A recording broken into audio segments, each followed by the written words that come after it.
So it says that there was a recent report from the Congressional Budget Office that found more than 1,200 programs at more than $516 billion a year. When an when an authorization expires, I love your, we signed up for this, whatever, so we could, train everybody on this software. So we signed up for this extra thing and it cost whatever, $1 million a year, right? Yeah. I love that example because that's a very true thing. And it's Mhm. like those numbers just roll up and somebody says, this is how much money we need for our budget. And then somebody else goes, okay, that's what we need for the budget. They're not looking down at the $1 million because they don't really give a shit about $1 million, right? So it says $516 billion a year. When an authorization expires, Congress can extend the program through new legislation or by providing new appropriations, according to the CBO. And then Ramaswamy, yes. Like, you get money. Yeah. We need to make a contracting company, Jason. We're in the wrong. That's right. That's right. Oh man, so if I would have known. So it says here's his quote, and I just want you to think about this in the context of the overall view. Okay, take the title out of it. The title of this new article that they're targeting unauthorized programs. Oh, and that includes the VA, right? Take that part out and just let's read through it and see if it makes sense.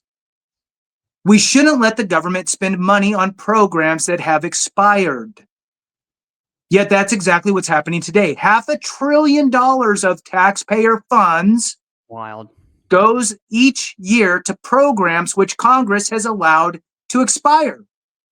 There are 1,200 plus programs that no longer are authorized, but still receive appropriations. One last little piece and then I'll be done.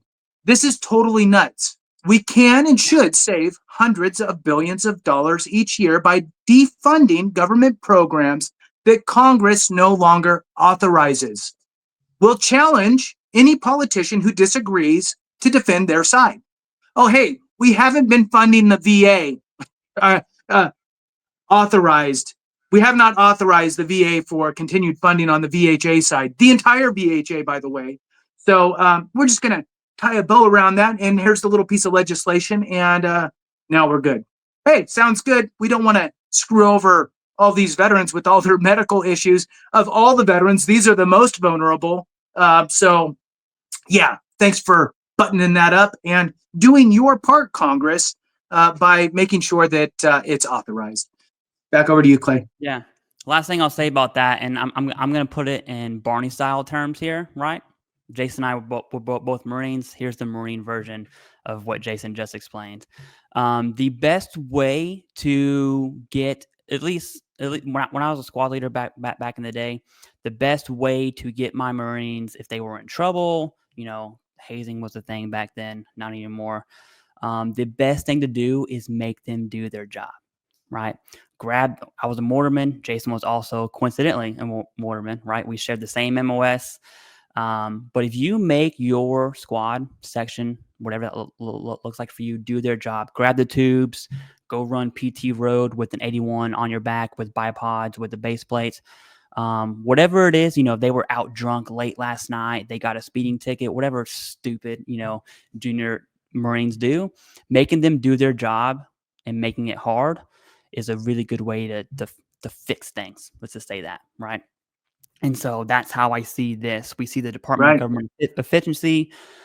It is a way to make Congress, and not just Congress, federal agencies do their job. And I like how you brought that up, saying, hey, we're cutting this. And if that agency or Congress says, well, we actually need this for X, Y, Z, what Vivek is essentially saying is, if you need it, that's fine. We are America. We have $500 billion. We can pay for it. The issue is not we can't pay for it. Obviously, we can pay for it. We're paying for it every single year. The issue is we're paying for nothing, right?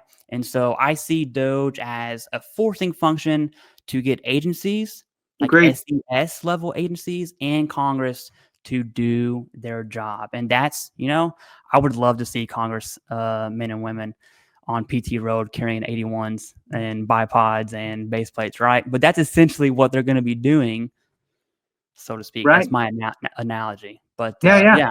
And if you've ever carried an 81, it's especially so the tube weighs 35 pounds, and I hate myself because I remember that. But the bipods are so weird; they're so off balance. That's the worst piece to carry. But the base plate is so far back on your pack that it pulls you down even more.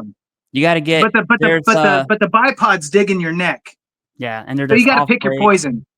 It all sucks, I like to trade out, tube for a mile, bipods for a mile, base plate for a mile, and then hopefully by whatever we're doing, 10K, 20K, I'm not dead. Anyways, that's Here, I got all something I for have. you. I got something for everybody. All right. How can you make sure, right, the veterans are taken care of? Well, Elon Musk is asking for resumes. Okay. So if you're a smart one out there, if you got a high IQ and you're smart, I guess that's kind of together, and you're smart, you got a high IQ number thing, then I'm going to read this little spot. So this is from Elon, I think. We are very grateful to the thousands of Americans who have expressed interest in helping us at DOGE, the agency wrote on X Thursday.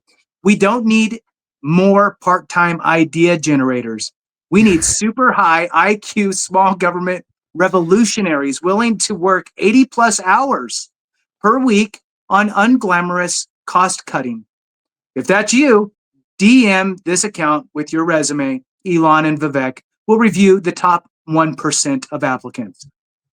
So if you're smart and you want to affect change for the better and keep veterans safe, go do that. Also work 80 hours a week. I week. Can't send my resume. No. All right. Awesome. That's going to be a solid. I'm also going to clip that too. Elon Musk wants veterans to work for him. Although look at that. That's a good example of a title and then reading it. Right. Okay.